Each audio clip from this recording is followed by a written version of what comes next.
C'est pas juste des personnes à mettre dans des boîtes avec un toit puis des calorifères, là. Ils ont une vie à vivre, puis j'ai l'impression que c'est de plus en plus mis de côté, ça, au niveau de la qualité de vie des personnes qui sont hébergées.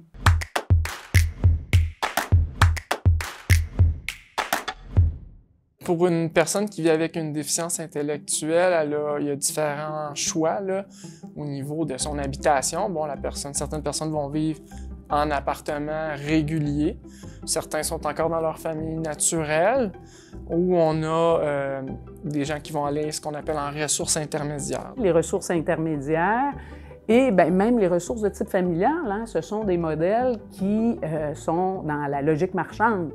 Comment ça se fait que le ministère confie les personnes parmi les plus vulnérables de notre société à des gens qui ont cet objectif-là dans la vie que de faire de l'argent? Les gens sont hébergés, sont au chaud, sont nourris, sont en sécurité, mais ce que les parents déplorent, c'est le manque d'activité. S'épanouir, établir des liens sociaux, rencontrer des gens, c'est la base, là.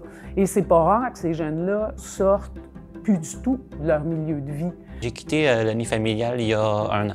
Là, je me suis rendu dans mon logement supervisé. J'ai pris la décision de le prendre parce que je me sentais que j'étais prêt à y aller, puis ça faisait déjà 6 ans que j'attendais. Alors, je me suis fait comme, je ne vais pas manquer ma chance. Présentement, il n'y a pas assez de logements pour loger tout le monde.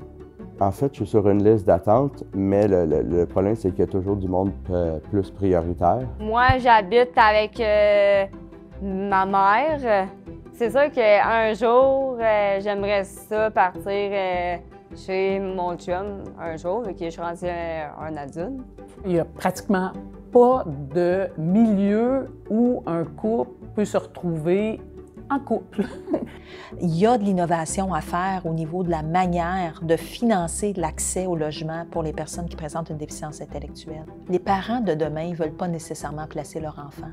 Il faut que le gouvernement se réveille. Mon idéal, ce serait que Élie puisse rester dans notre maison et que ce soit des intervenants qui viennent. J'aimerais voir un milieu de vie qui m'enthousiasme, tu sais, puis me dire « c'est ça que je veux pour mon gars ». C'est ça, avoir l'esprit en paix. Tu sais, je deviens bien émotive, là. Mais j'ai des personnes âgées qui me disent « Isabelle, je ne peux pas mourir, mon gars n'est pas bien pris en charge, je sais que ça va pas bien. Tu meurs pas en paix, ça n'a pas de sens, là, tu sais. » Fait que je me dis juste ça, d'avoir une assurance, en fait, de « j'ai fait mon bout, j'ai donné, puis la vie continue pour lui. »